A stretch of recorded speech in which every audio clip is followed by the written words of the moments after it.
This is Optimal Relationships Daily, episode 275.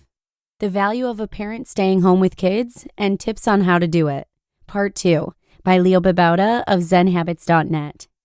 Welcome back for the second part of Leo's parenting post about the value of a stay-at-home parent, along with some tips for making it work.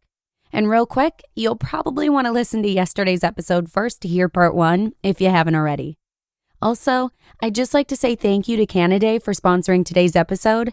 Canada is pet food made by pet people, and they use the same care and the same quality ingredients they want for their own pets when making their pet foods. Go to canada.com/podcast to try Canada for free by requesting a free sample. That's CANIDAE.com/podcast. And with that, let's get to the second part of Leo's post and continue optimizing your life. The Value of a Parent Staying Home with Kids and Tips on How to Do It, Part 2, by Babauta of Zen Habits, and&nbsp. How we made it happen. So the obvious question, of course, is how we survived on just my income so that Eva could take a long break from her job and stay home with the babies.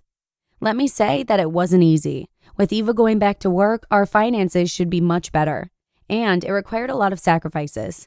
But again, it was fully worth all of the sacrifices, and we have loved that Eva was able to stay home with our babies. So how did we do it? I increased my income, and we drastically cut back on our spending. The following tips won't work for everyone, but I thought I'd share some tips from our experience. Number 1, freelancing. When Eva decided to quit her job, I knew we couldn't live on my income alone. So I changed jobs, making it a term of my employment that I'd be able to do freelance writing in addition to my regular work, even doing the freelance work at my day job if I got all my work done. I then started freelancing for newspapers and magazines as much as I could, even working evenings and weekends from home when I could. This gave us the extra income we needed to survive. Number 2, cut cable. Even with a little extra income, we needed to cut back on expenses. One of the first to go was cable TV, as we knew it was a luxury. We easily get by without cable TV, watching DVDs and reading and finding other entertainment. Number 3, eat out less. This is a major one. We love to eat out. However, we made a conscious effort to eat out much less and to cook at home more often. It was a major reduction in expenses. Number 4, cheap entertainment. Similarly, we also like to go to the movies. We used to go practically every weekend. Now we go once every month or two. Instead, we find stuff to do with the kids that's fun but doesn't cost a lot of money. Number 5, stick to a budget. We were a bit of a free-spending couple before the big decision to live on my income alone. But once we made that decision, we had to learn to make a budget and stick to it. This has been a difficult learning process for us, as we used to break our budget often, and we've refined our process so that it now works fairly well for us. Number 6, don't get into debt. We made the mistake early on of falling behind on our bills because of expenses that came up. We didn't have an emergency fund at the time, which we learned was a major mistake. We got into debt. We're still paying it off. We've learned how to avoid debt and to slowly eliminate it. But if your budget is tight, then any debt you have to repay each month makes it even tighter. Number 7, one car. We made the decision to live with one car. I'll write about that in a future post because it can be complicated with such a large family. Basically, we had to learn to cut back on the number of trips we made, and Eva had to do some extra driving to pick me up from work on the day she needed the car. Still, having one car was a major savings. Number 8, cheap rent. This was a bit of luck actually, so it's not really a tip. But we were lucky enough to find a house that is big enough for our entire family, with lots and lots of yard for the kids to play in, and get it for very cheap. Maybe 1/2 to 1/3 of what most people might pay for something this large. Part of that is because it's in a kind of rural area, not downtown, but it's still only 15 minutes from downtown. Another reason is that I agreed to take care of all maintenance, which has meant extra work. Number 9, no credit cards.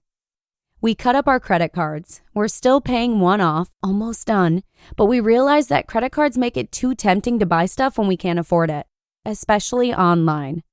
So now we wait until we have the money, then buy it. Revolutionary. And number 10, cut back on shopping. We also used to go to the mall and walk around and buy stuff, Apparently, it's all the rage. Not anymore. We'll still go to the mall, rarely, but we don't go there to buy stuff. We might go there for a movie or to get a treat, but those are rare occasions, and mostly we only go to a store when we really need something. You just listened to part 2 of the post titled, The Value of a Parent Staying Home with Kids and Tips on How to Do It, by Babauta of Zen Habits, and&nbsp. As a stay-at-home mom, it's always calming to hear a post like this one, so thanks again to Leo for sharing this. Our relationships with our children are important, and that includes the relationships we have with our fur babies. That's why we feed them Canidae. Canidae is an independent and family-owned pet food company who prides itself on cultivating new ways to do pet food better. They're proud to say that they make 5-star rated, top-reviewed pet food.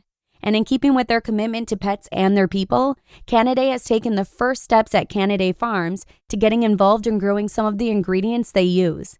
Billy loves Canidae and even seems to get a bit protective over it. So, I'm glad we have a gate to his room where he can go behind it and protect his food in peace. It also puts me at ease to know that Canidae works with farmers and suppliers for the best quality ingredients. Go to Canidae.com/podcast to try Canidae for free by requesting a free sample. And you can get other special offers too. That's Canidae.com/podcast. Again, that's Canidae.com/podcast to try Canidae for free. Thanks again to Canidae for sponsoring today's episode, but that's a wrap. Have a fabulous weekend, and I'll see you again next week, where your optimal life awaits.